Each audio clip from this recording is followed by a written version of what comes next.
जय हिंद, जय भारत, जय श्री राम, सत श्री अकाल। मैं आरती राजपूत, भारत की बेटी, हिंदुस्तान की बेटी। मैं पंजाब में रहने वाली, जलंधर में रहने वाली, सुबह से बहुत सारी न्यूज़ देख रही हूँ और ये चिंता का विषय है। समझदारी से काम लेने का समय है। तुच्छी बातें और खोतापन, क्योंकि कुछ खोतिस्तानी हैं जो अब भी खोतों वाली बात कर रहे हैं पंजाब में। मैं सुबह एक गुरदासपुर में एक धमाका हुआ है, आप सबके नज़र में, आपके जानकारी में वो न्यूज़ होगी। वहाँ पर एक, मैं सिख नहीं कहूँगी, पग बांधने से, दाढ़ी रखने से कोई सिख नहीं हो जाता, क्योंकि सिख सिंह ने, शेर है, शेर, बब्बर शेर। और वो बब्बर शेर, वो हमारे सिख भाई इस समय सेना बनकर बॉर्डर पे लड़ रहे हैं और कल उनमें से एक हमारा सिख भाई शहीद भी हुआ है। वो गुरदासपुर में वो व्यक्ति जिसने पग और दाढ़ी रखी हुई है, मैं उसको सिख नहीं कहूँगी, उस व्यक्ति का बयान ये आता है कि भाई ये जो विस्फोट हो रहे हैं ये खेतों में क्यों गिर रहे हैं।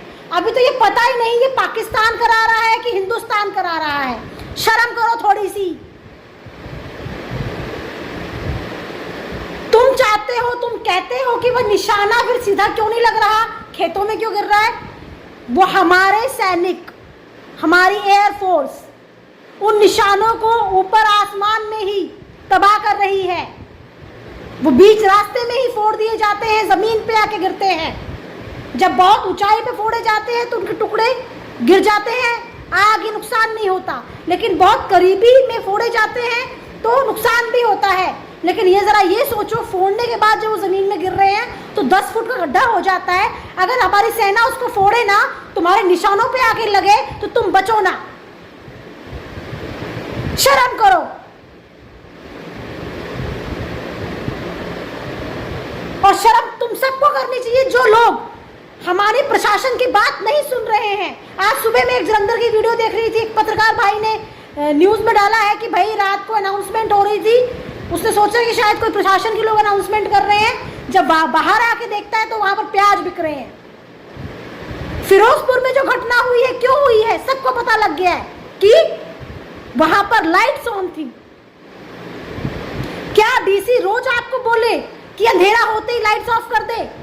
आपको खुद को इतनी अकल नहीं है कि इस समय देश का क्या हाल है, क्या माहौल है। एक तो हमारे सैनिक, हमारा प्रधानमंत्री अपनी जनता को बचाने के लिए, अपने लोगों को बचाने के लिए दिन रात एक कर रहा है। आप तो रात को सो जाते हैं और आपसे सिर्फ इतना सहयोग मांगा जाता है कि प्लीज लाइट्स ऑफ कर दें। सड़कों पे अपनी जो ये गाड़ियां हैं ना, इनको लेके आप ना निकलें। आपसे वो नहीं हो रहा। क्या हो जाएगा भाई, अगर आप हफ्ते 10 दिन घर में रह लेंगे तो क्या हो जाएगा? कोई बात नहीं, मुझे पता है सबको रोटी कमानी है, कोई बात नहीं। रोज 2 खाते थे, आज 1 खा लेंगे। 10 दिन अगर हम 1 रोटी खा लेंगे ना तो कुछ नहीं होगा। आधा खाना खा लें, खर्चे कम कर दें, लेकिन देश का साथ दें। ये समय है देश का साथ देने का। हम फौजी बन के लड़ नहीं सकते, पर अपने घर में बैठ के सरकारों द्वारा दिए गए जितने भी हमें कमांड दे रहे हैं उसको फॉलो करें। ये तो आप कर सकते हैं ना। पंजाब में बैठ के देश के खिलाफ बात करने वाले जितने भी ये खोतिस्तानी है ना, इनको पन्नू के पास भेज दिया जाए मोदी जी, क्योंकि इनके दिमाग में भूसा भरा हुआ है। दिमाग तो है ही नहीं इनके पास। पीछे मेरे एक मित्र से बात हो रही थी, कहते यहाँ पर एक मुस्लिम भाई रहता है, उसको रोज बोल के आना पड़ता है तो लाइटें बंद करता है। मैं सबसे कहती हूँ, प्रशासन से भी कहती हूँ कि इनके ऊपर कार्रवाई की जाए। जो लोग 7 बजे के बाद लाइटें अपनी ऑफ नहीं कर रहे हैं, घरों की कानून की उल्लंघना कर रहे हैं, उनकी पालन नहीं कर रहे हैं, इन सब के ऊपर देशद्रोही का पर्चा डाला जाए। सड़े फिर जेल में जाके। ये है इस काबिल। देश में रह के देश के खिलाफ काम कर रहे हैं ये लोग और हंसी मजाक उड़ा रहे हैं। सोशल मीडिया पे ठट्ठे उड़ा रहे हैं, उल्टे उल्टे बयानबाजियां कर रहे हैं। शर्म नहीं आती तुम्हें? जिस देश का नमक खाते हो उसके साथ गद्दारी करते हो। मैं सबको बोलती हूं, गूगल पे सर्च करेंगे, कंट्रोल रूम का नंबर आपको मिल जाएगा। जिस डिस्ट्रिक्ट में आप रहते हैं, कंट्रोल रूम का नंबर निकालें। आपके आसपास अगर ब्लैकआउट के टाइम पर भी लाइटें जल रही हैं और वाहन चल रहे हैं, उनकी वीडियो बनाएं, फोटो खींचें और कंप्लेंट करें। जेल में होने चाहिए लोग। आप सबने मजाक ही बना के रखा हुआ है। आज भी पंजाब में कितनी जगह धमाके हुए हैं, फिर ये बातें करते गुजरात से।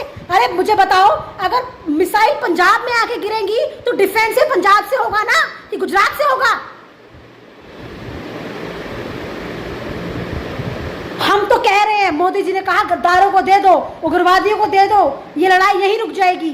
पर नहीं, पाकिस्तान तो पूरा उग्रवादियों से भरा हुआ है।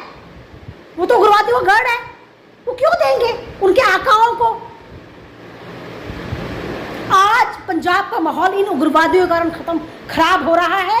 यहां पर जो मांगे बढ़ रही है ना, ये जो खोतिस्तान वाले हैं,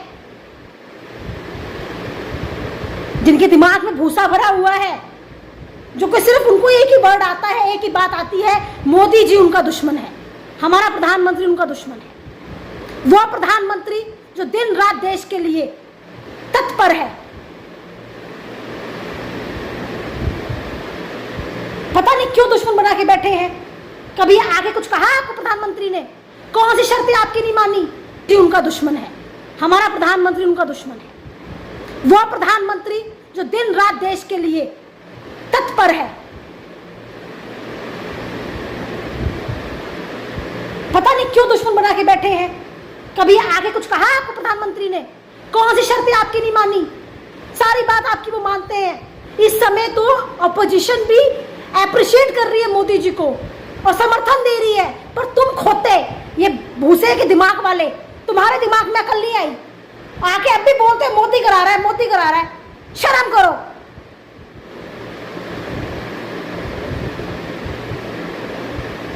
अगर मोदी जी चाहते ना देश, तुम सिर्फ हमारे देश के नागरिक हो इसलिए बचे हुए हो। अगर मोदी जी ऐसा चाहते तो तुम्हें कब उड़ा देते। शर्म करो, तुम्हें बचा रहे हैं वो। तो तुम बातें कर रहे हो जिंदा रह के, ये सिर्फ मोदी जी करके। वो हर एक कोशिश कर रहे हैं कि कोई भी मिसाइल आ रही है वो हम तक ना पहुंचे। अगर पहुंची भी है, जो नुकसान भी हुआ है, हम खुद भागीदार हैं, क्योंकि हमारी लाइटें नहीं बंद होती भाई। अंधेरे में हमसे रहा नहीं जाता। बड़े वीआईपी हो गए, अब लाइटें आती हैं। वो टाइम भूल गए जब 10-10 दिन तक लाइटें कई बार नहीं आती थी, कट लगते थे। तो यही सोच लो कि लाइटें है नहीं, वो समझ में तुम्हें आता नहीं। शर्म नहीं आती इन लोगों को। ये कांग्रेस हमारे खिलाफ बात करती थी, आज वो भी कहती है कि मोदी जी आप आगे बढ़े, सेना आप आगे बढ़े, हम आपके साथ हैं। और एक तुम खोतिस्तान वाले, खोतिस्तान की मांग करने वाले बकवास करते रहते पंजाब में बैठ के। सिख भाइयों को तुम बदनाम करते हो, उन शेरों को तुम बदनाम करते हो।